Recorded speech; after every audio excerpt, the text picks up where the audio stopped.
You are now talking to me, calling me Madam President. There was a time when I was a terrorist.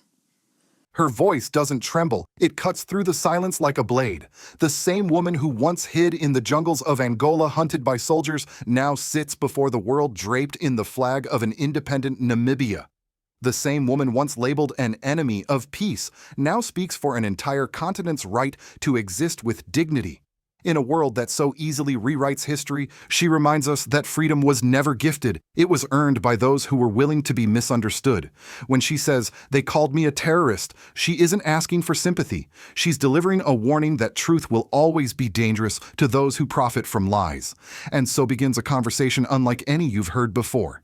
A conversation not about gender or politics, but about the cost of liberation, the betrayal of solidarity, and the rebirth of an Africa determined to think for itself.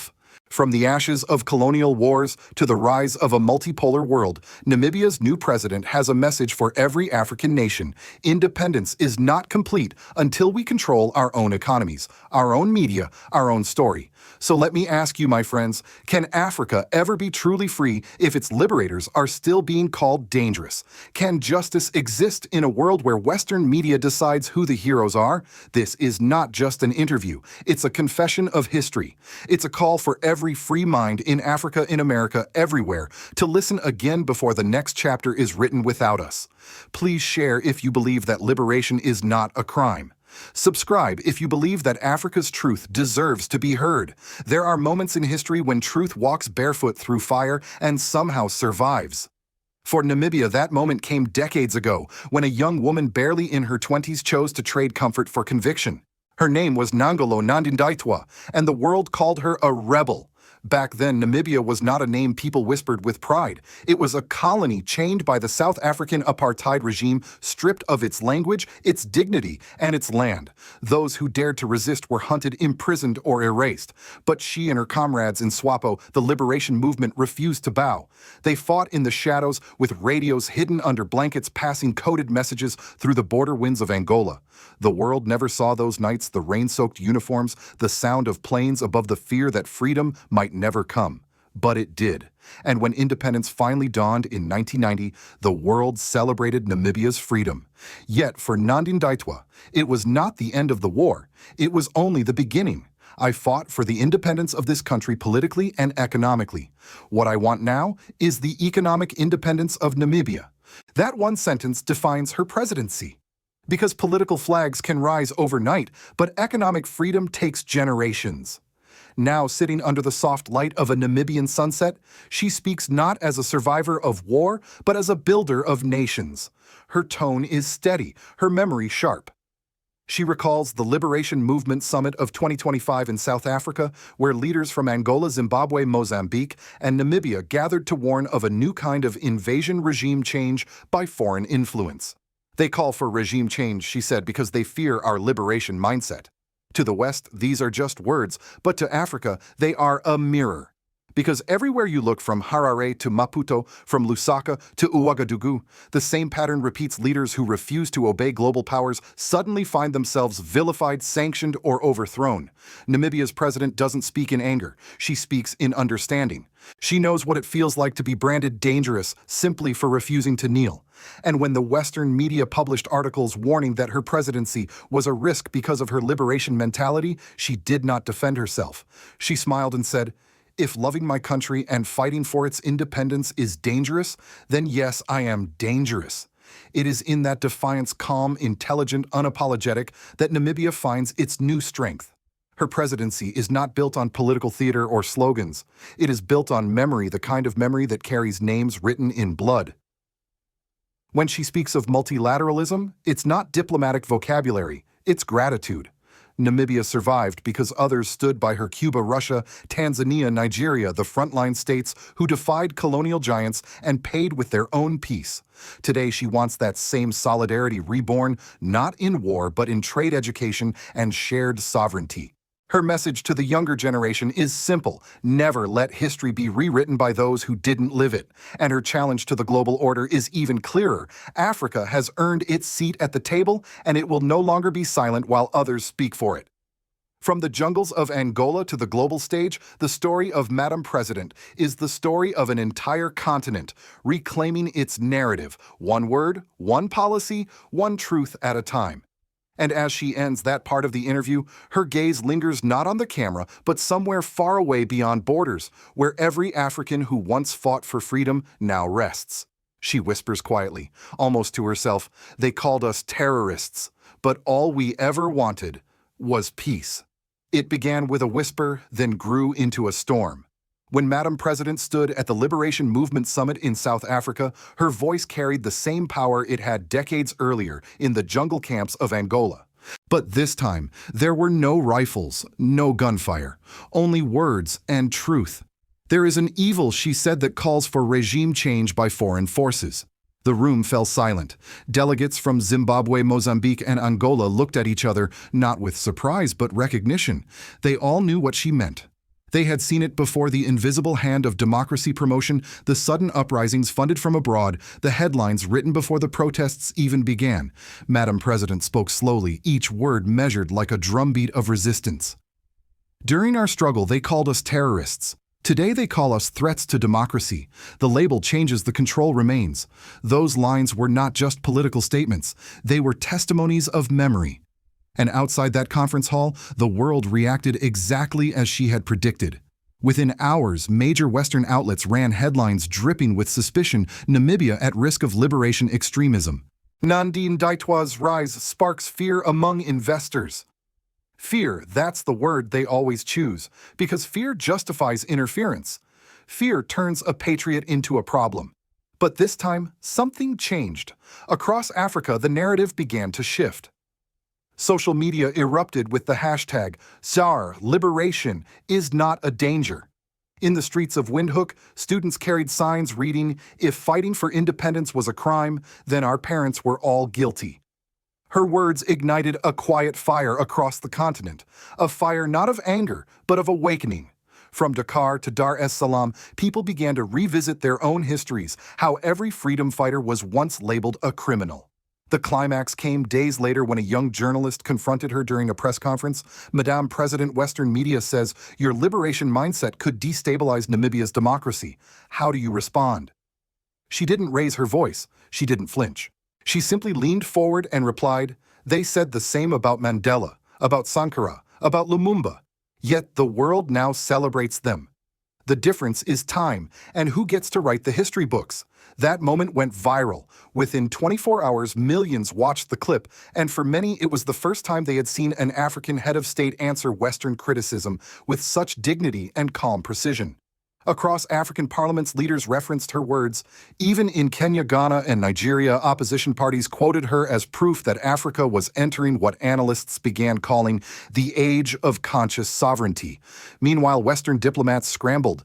In closed-door meetings, think tanks warned that the liberation wave led by figures like Ibrahim Traoré in Burkina Faso and Nandi-Ndaitwah in Namibia could redraw alliances, weaken the CFA system, and threaten the last bastions of Western influence. But for ordinary Africans, her words meant something deeper. They meant pride. For the first time in decades, the daughter of a liberation struggle had looked straight into the global camera and said, "We are not your experiments. We are your equals." Even the international media couldn't contain the symbolism. Photos of Madam President side by side with Ibrahim Traoré flooded social platforms. 2 generations, one struggle, one message: Africa will define itself. And in that wave of reaction, you could feel a continent standing taller. Old veterans of SWAPO and ANC gathered to listen to her speeches again, tears in their eyes.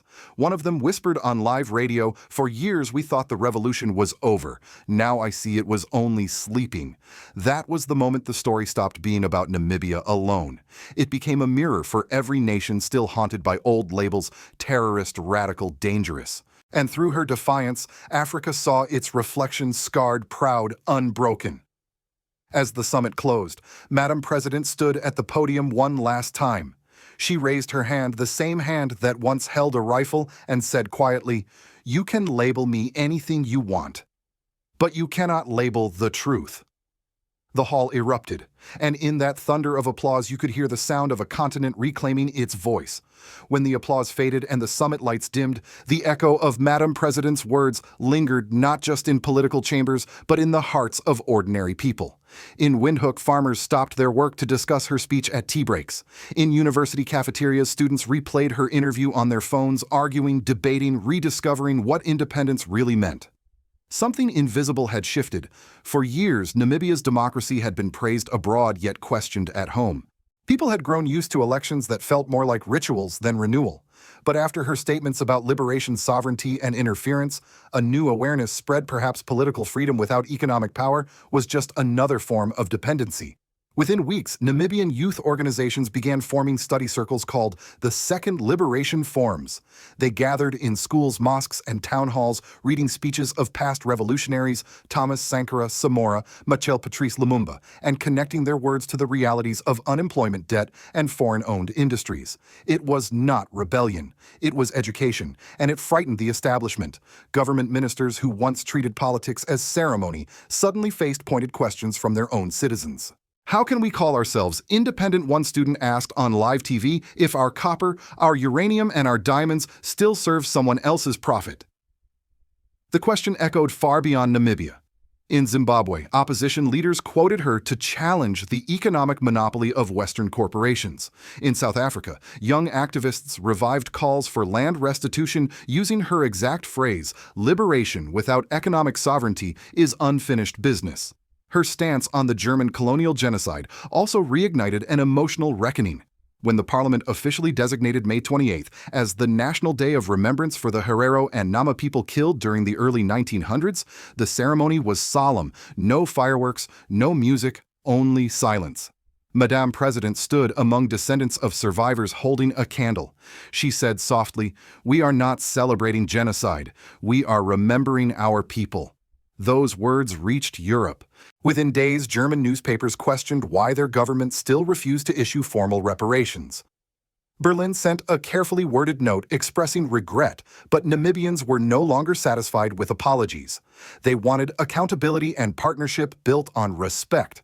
The political ripple didn't stop there.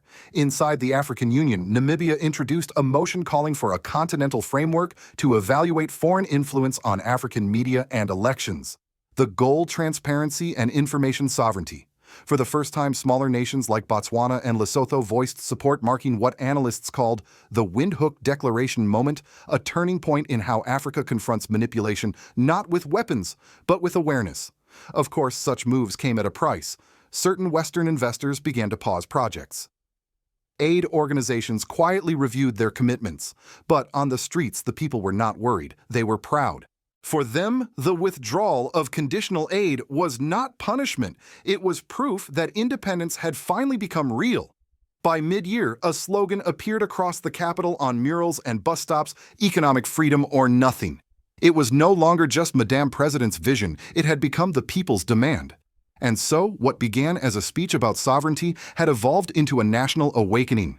Namibia, once a quiet footnote of Africa's liberation history, had become the moral compass of a continent remembering who it was.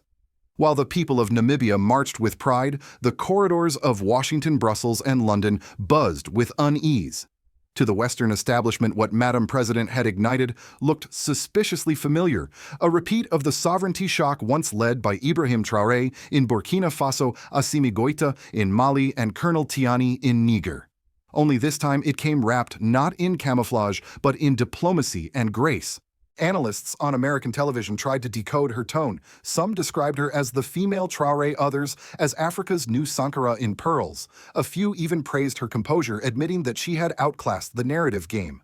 But behind the praise was anxiety.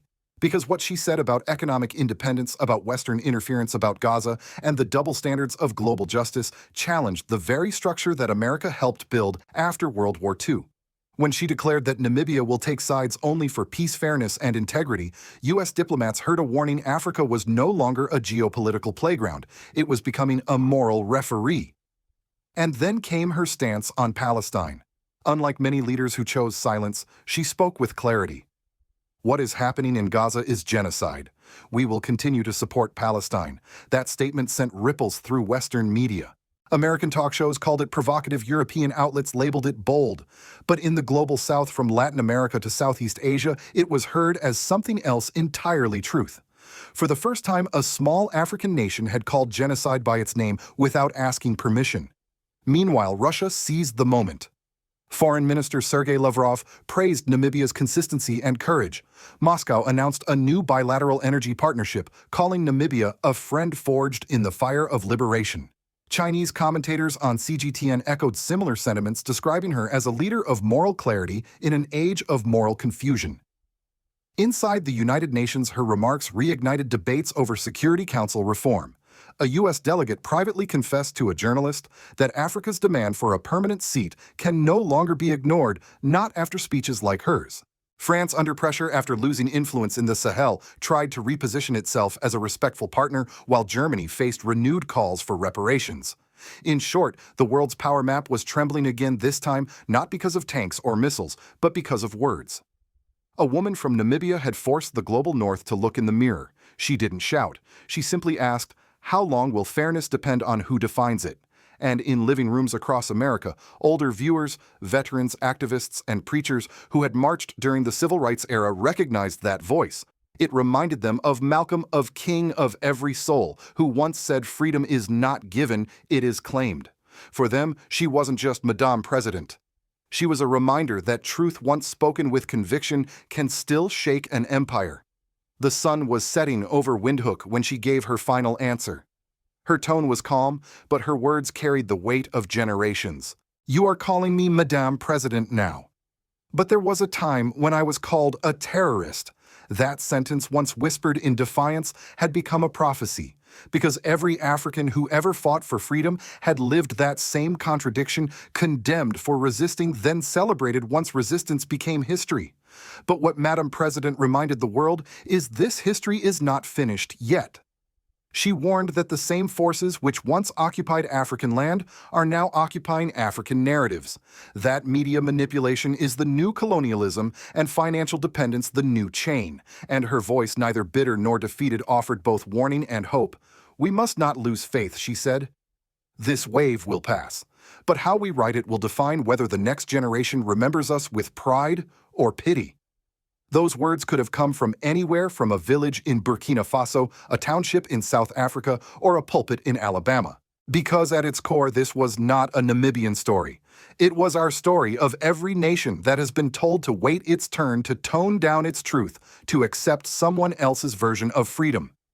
In the weeks after that interview, her speech was replayed across Africa and shared across the diaspora. Clips of her words appeared alongside those of Ibrahim Traoré, the young Burkinabe leader who, like her, refuses to trade sovereignty for comfort. Together they symbolized something new, a bridge between generations, between the revolutionaries of the past and the reformers of the future. And as the world faces new wars, new lies, new distractions, her message lingers. If liberation is not defended, it will be rewritten. If sovereignty is not protected, it will be sold. She smiled at the reporter and said quietly, "You can label me anything you wish. But the truth will outlive every label." The camera cut to black. But her voice remained echoing through millions of screens, a call not just to Africa, but to the conscience of humanity. So now to you, watching this, do you believe that freedom can exist without truth? Do you think that President Ibrahim Traoré's and Madame Nandi-Ndaitwah's struggle for sovereignty is Africa's last or its beginning? Please share if you believe that liberation is not a threat but a birthright. Subscribe if you believe that the truth, no matter how inconvenient, is more important than the headlines. Because the story isn't over, it has only just begun.